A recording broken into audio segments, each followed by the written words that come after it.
What's everything you need to know about selling a home as is? We'll cover that today and Frequently Asked Friday. What is going on, party people? In this video today, what we're going to cover for you is everything you need to know about selling a property as is, or everything I can think of that you might need to know about selling a property as is. Let's jump right into it. All right, so first and foremost, let's define terms. So I found in my travels, in my experiences, that when you talk about an as-is sale, a lot of people mean a lot of different things. There's a lot of ambiguity around what does that term mean. So just for context, I'm going to define what that means in our local Central Virginia market. If you are watching this outside of Central Virginia, thank you for tuning in. However, this may or may not be applicable to you. So when we talk about an as-is sale, essentially what that means is two things: that we are agreeing up front that no repairs are going to be done and or negotiated on the property. So the seller's basically putting it out there up front, hey, I'm not negotiating any repairs, I'm not fixing anything, I'm not negotiating credits towards repairs. It also means that that seller is not going to be giving any of the typical inspections or warranties that we see in a traditional sale in our market, which include termite inspections, well and septic inspections, if applicable. There's also going to be no guarantees on the heating system, the cooling system, electrical, and or plumbing systems. In our traditional contracts, a seller has to guarantee that, all the plumbing, heating, cooling, HVAC, all that's going to be working at closing. Not the same deal on an as-is sale. On that as-is sale, the buyer also generally has the right to inspect the property and then either terminate the contract, meaning they can walk away, keep their earnest money deposit, go on down the road, we tap pause and we go our separate ways, or they can move forward with the understanding that, hey, I've accepted the property in its condition and I've agreed to move forward.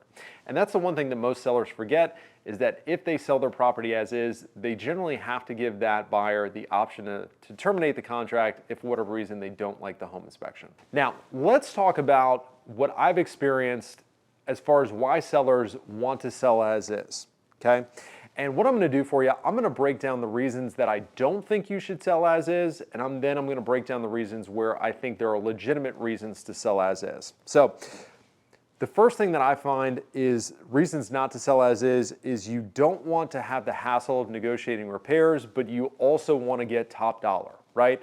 That's equivalent to saying, hey, I want six-pack abs, but I don't want to have to do that diet or an exercise thing. I hate to break it to you.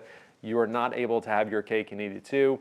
If you want to get top dollar, selling as is probably not the best bet. A reason not to sell as is you think you're going to get grinded down on repairs negotiations. So at least in the market we're in right now, at the time of this filming, July of 2023, we're in an extreme seller's market. We're seeing where a lot of buyers are either waiving home inspections or they're saying, hey, I'm not going to ask for anything. So if you're fearful that you're just going to get grinded down on a negotiation, realize that's not really the case, at least in the market we're in at the time of this recording. And then the third and final reason not to sell as is that you're fearful of what might come up on that buyer's home inspection. There's a very simple fix to this: get a home inspection yourself. So you have the option as a seller before you go to market to get your own home inspection. Yes, it's going to run you $400 or $500, but if you're fearful of what might show up, go ahead and just discover that up front, and then you have the option to either fix said items or disclose it when you go to put your property on the market. Now, let's break down some legitimate reasons why I, as a real estate professional, would recommend to a client that they are a good candidate for selling as is. The first, if they are willing to trade convenience or the hassle factor for a little less money. So if you are somebody that says, hey, I don't care about squeezing every single shekel out of this home, I got plenty of equity, or you just won the lottery, whatever the story is, and you just say, hey, I just want to sell it, get done with it, I don't want to do as is, and if that means I don't get every nickel out of it, then that's fine, then you might be a candidate. But once again, if you're looking to get maximum dollar, selling as is probably not your best. Secondly, if you have a property that is in need of a ton of repairs, so if we have a lot of unfinished projects, if we've got a lot of repairs work that needs to be done and we simply can't afford to do it or don't want to do it, you might be a good candidate for as is. And then last but not least, if your circumstances dictate that you don't have the time or the budget to negotiate said repairs, i.e. divorce, foreclosure, or an inheritance property, and maybe you're living across the country, those are all good scenarios where selling as is is a viable option. All right, so next let's go through the procedure of you've just made the decision to sell as is. Now you've got two routes that you can do this. You can either sell your property off market to an investor, to a neighbor, to a family member, what have you, or you can put it on the market with a real estate professional and go to the open market. So the problem that I see with a lot of folks that they will call investors, because investors will promise that, hey, this will be an easy transaction, it'll be cash, it'll be easy, you can pick the day of your closing, you don't have to fix anything. The problem is if you are shopping your property only to a handful of investors, you're not going to get as good of an offer as if you put that property on the open market and you have every investor in town looking at it, not only looking at it, but competing for it, right?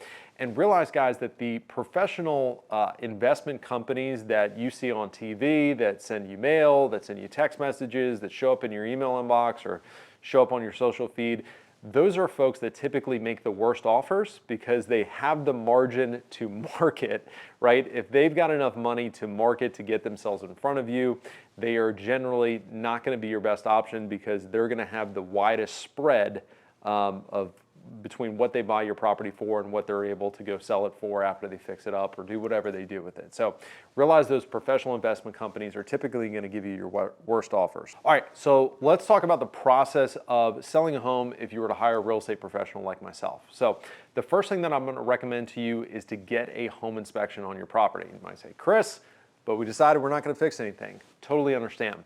The reason that $400 to $500 spend is a good investment is because when you are selling a property as is, if you don't give any context behind that, people are going to assume the worst of the property. So I always give the analogy to sellers, hey, if you walked onto a car dealership and the car dealer said, hey, that particular car right there, that thing is sold as is, you would naturally assume the worst of it, or you would need to assume the worst of it of, hey, whatever I pay for that thing, I've really got a budget that like the transmission could be blown, the engine could be shot, whatever, right?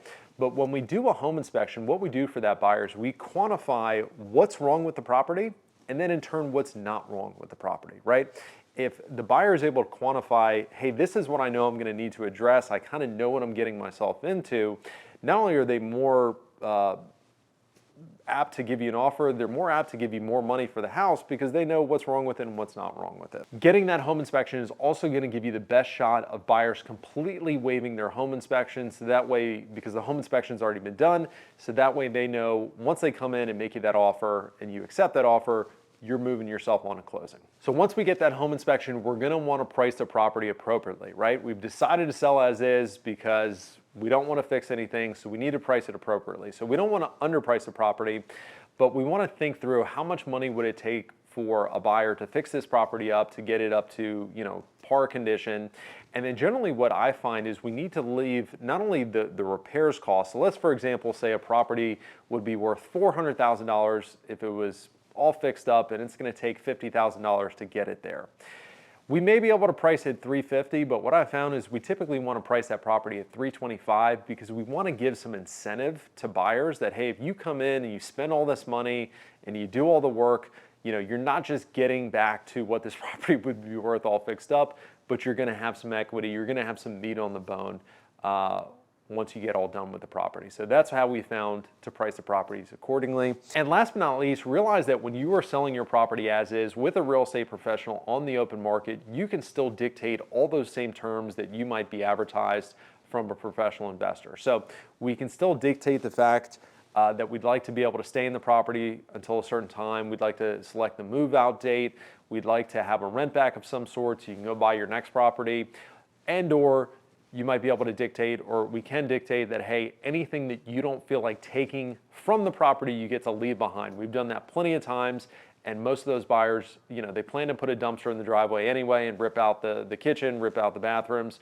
So you leaving behind some personal property is really not a big deal at all. So realize that if you put your home on the market, you don't have to go clear it all out. So hopefully this was the definitive guide to selling your property as is. If you have any questions or concerns I didn't cover in this video, go ahead and throw them in the comments or shoot me a DM. Thank you guys for tuning in. Look forward to seeing you on the next one.